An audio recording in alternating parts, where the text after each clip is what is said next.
नमस्कार मंडळी, स्वागत आहे तुमचं आमच्या चॅनलमध्ये। आवाज महामुंबईचा, शोध बातमीचा, कौल मनाचा। चला तर मग आमचे चॅनल लाईक करा, शेअर करा आणि सबस्क्राइब करा। धन्यवाद।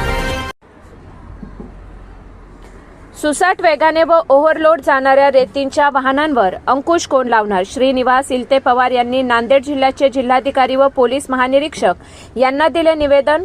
मागील काही दिवसांपासून मौजे सगरोळी तालुका बिलोली येथून रेतीचे वाहने सुसाट वेगाने धावत असून या गाड्यांना नंबर प्लेट नाहीत। वाहनांना पासिंग किती टनाचे आहे आणि वाहतूक करण्यासाठी वाहनांना ओव्हरलोड कोणत्या माध्यमातून?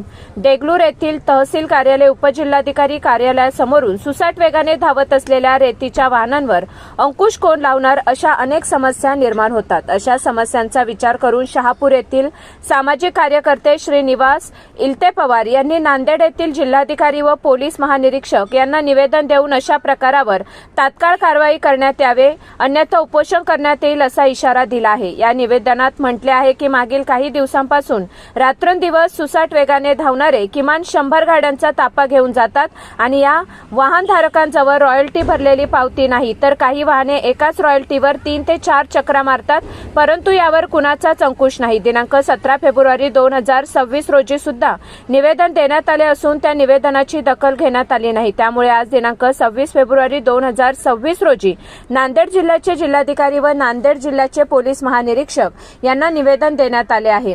या निवेदनाची दखल घेऊन त्या वाहनांवर कारवाई करण्यात यावी असेही यावेळी श्रीनिवास इल्ते पवार यांनी सांगितले। आवाज महामुंबईचा चॅनेलसाठी महादेव उप्पे, देगलूर, नांदेड।